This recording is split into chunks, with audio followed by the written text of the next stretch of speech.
Aguinaldo. Si Bonifacio naman, sunod-sunod ang pagkatalo. Una-una, wala siya ng panahon ng labanan. Simula sa libo-libong mga tauhan niya, ilang daan na lang sila sa kanya. O kaya, mas malipaya sa 100. At nang matalo ni Aguinaldo ang tanyag na general na si Ernesto de Aguirre noong September 3, 1896, naging matunog ang pangalan niya sa buong KKK. Natalo na patras si Kapitan Aguinaldo noon ang mga Kastila at nabawas ko nila ang ilang kanyon, mga armas. Kaya mula noon, hindi na kapitan ang tawag sa kanya. General talaga. At naging marami siyang sumali sa kanyang hukbo at hindi na sila katipunero, hindi na dumaan sa blood compact. Mga revolusyonaryo na sila. Dahil sa maraming pagkatalo ni Bonifacio at pagkapanalo naman ni Aguinaldo sa mga laban, unti-unting nagbago ang pagtingin ng mga katipunero, lalo na ng mga Caviteño sa kakayahan ng Supremo. Tingin nila kay Bonifacio, mahihati siya sa mga napanalunan sana ng mga Caviteño. Nagsimula sa maliliit na alitan, nauwi sa malaking away ng grupo nila Bonifacio at Aguinaldo. Nang minsang maipit sa isang labanan ng kapatid ni Aguinaldo na si Crispulo, humingi ito ng saklolo kay Bonifacio, pero hindi raw nagpadala ng anumang tulong ang Supremo. Pero para kay Professor Danilo Aragon ng UP, estado ng pamumuhay daw ang isa sa mga naging dahilan ng alitan ni Aguinaldo at Bonifacio. Naasam-asam nila, siyempre maging big landlord, maging big asindero. Nakuha yung lupa ng mga Riley. Sila Bonifacio dahil karamihan mga mahihirap.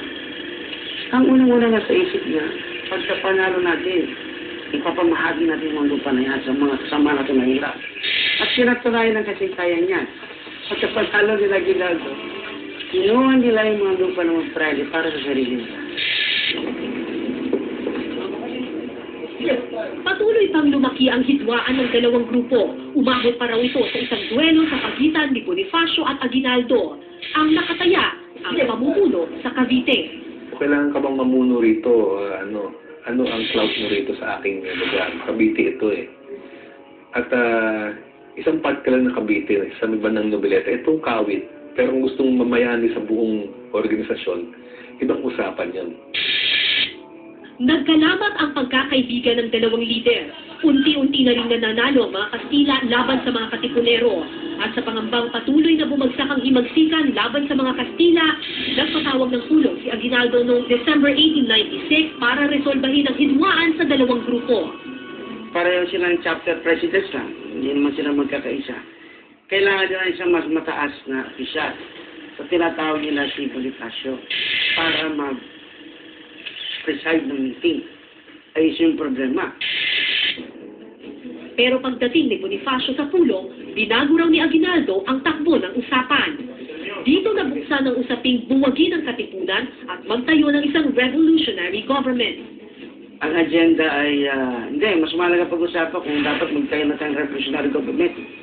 Alisin lang natin ang katipunan. Para kay Professor Aragon, dito unang nakita ang tunay na misi ni Aguinaldo, ang mawala sa pwesto si Bonifacio. Yun ay isang masasabi mong